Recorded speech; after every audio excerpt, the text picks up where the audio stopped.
Hello. Welcome to the 1010s channel. Today, as you can see, I'm in a different location. We want to start, or should I say, continue with our relationship series, actually. And I know there are a lot of questions that young people ask, especially the unmarried people ask. And today, 1010s channel want to start the process of answering some of these questions for those who are yet to marry. And today, as you can see, our topic is 10 people you should never marry. Remember, I didn't say 10 people that you might marry, or 10 people that you could marry, or 10 people that you may marry. I'm saying 10 people you should never marry. And you want to take them one after the other. So that if you're any of these people, it's best to say no now than to say no after the wedding. Remember, God hates divorce. And marrying these people will either guarantee you a life of hell or may end up in divorce with kids or may end up destroying your Christian life if you're a Christian. So let's go right onto it. Now, the very first person you should not marry is a strange woman. And when we say strange woman, we don't really or just mean a woman that is not known to you. We mean a woman that is strange to your beliefs, that is strange to the faith, that is strange to Christian values. A woman who has no idea or appreciation of what is Christian or what is biblical. That's what we mean by strange woman. And I will explain who a strange woman is in another video. But for now, do not marry a strange woman. Strange woman is a woman that encourages you to do wrong, to sin. A woman that pushes you into fornication, into adultery. That is a strange woman. And if you are dating one, please don't marry her. Please. Okay, the second reason why you should not, the second person you should never marry is an unbeliever. Please. He might be a fine gentleman, he might be rich, he might be the most beautiful woman you have seen.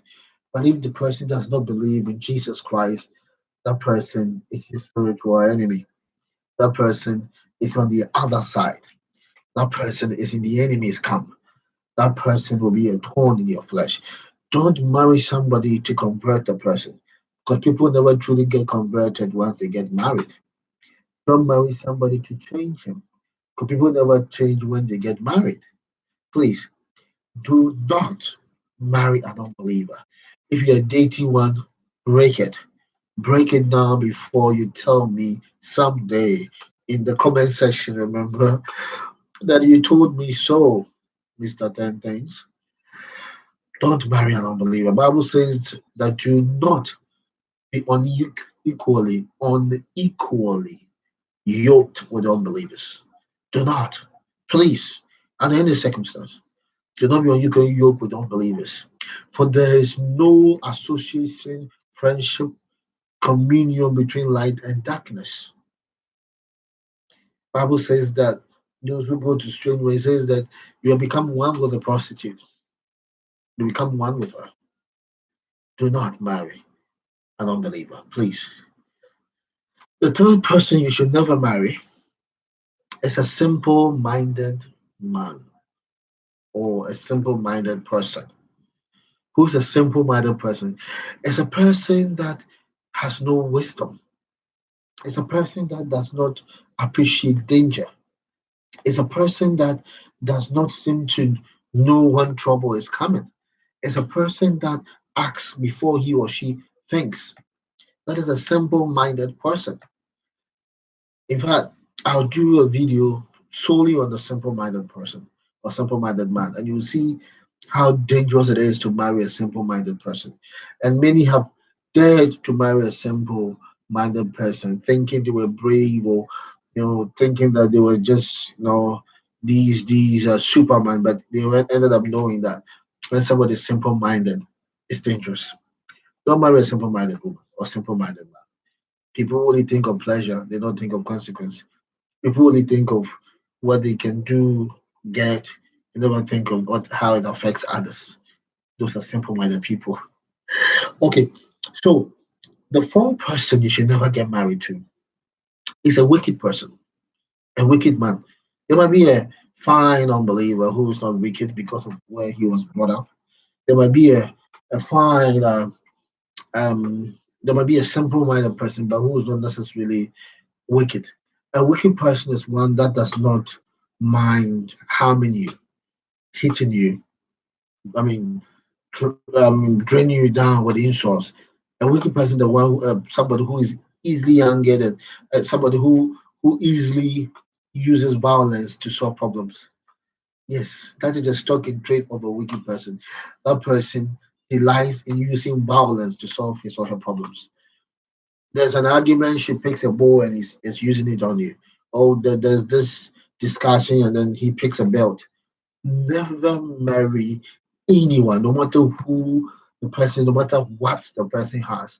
If the person is a wicked person, that person will make your life a living hell and will finally leave you either dead, or will finally leave you for prison, or will finally leave you destroyed.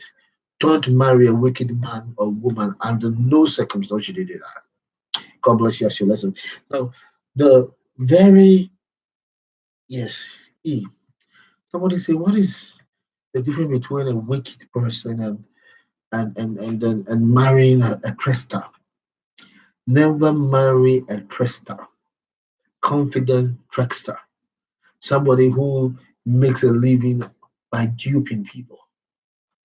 The person may be able to buy you the fine things of life. The person may be able to take you to the nicest places. But anyone who is the habit of duping others will not in any long time dupe you too, because it is his habit.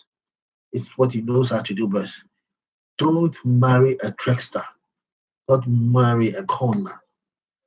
Don't marry a trickster. Women can also be tricksters. People who like tend to deceive.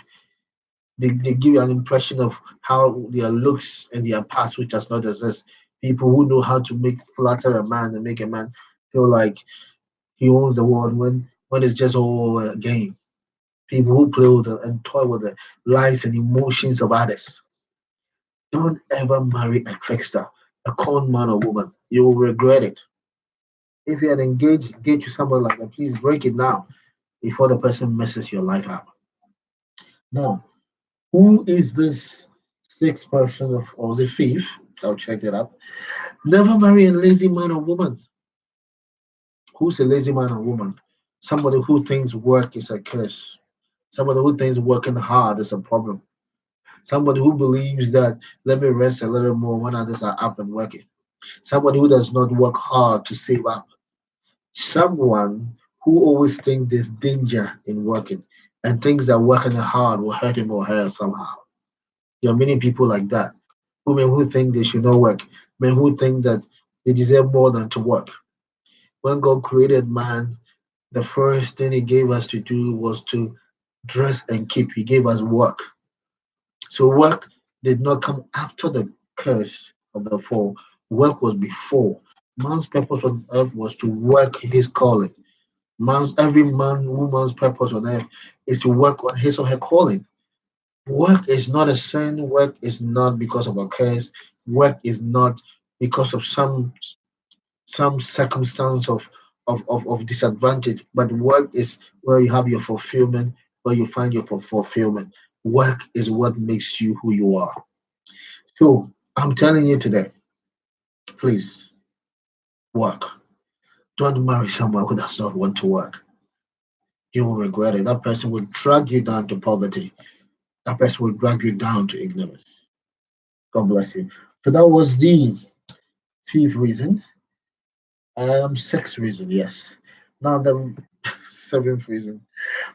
A drunk or a drug user. Please never marry a drunk or a drug user.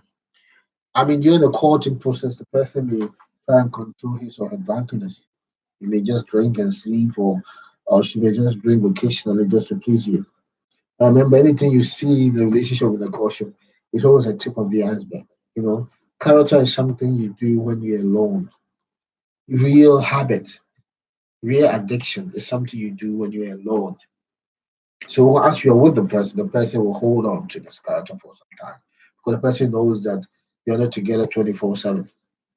When the person gets that degree of freedom, that person is going to come up with that character.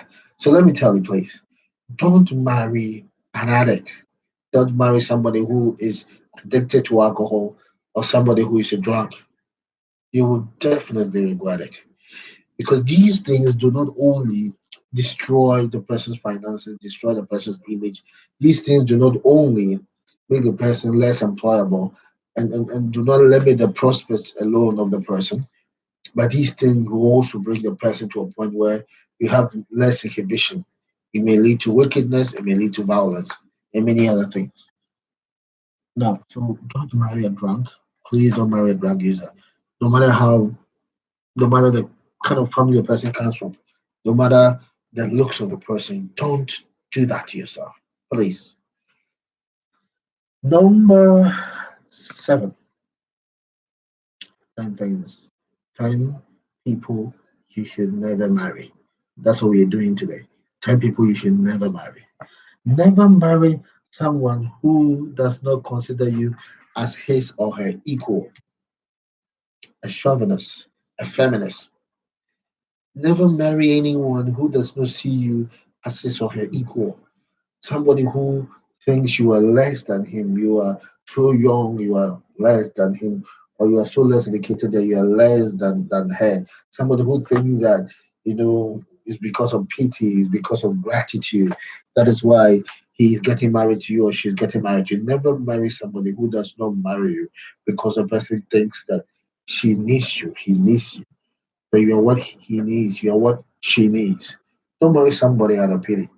Don't marry somebody who thinks you are not his equal, who think you are not her equal. Those people will give you a life that you would never, never desire for even your worst enemy. People like that will leave you any time they have an opportunity to be with somebody they think is deserving of them. Such people are quick to regret marrying you. Such people will never appreciate anything you do because not appreciating you will become a habit. Yes.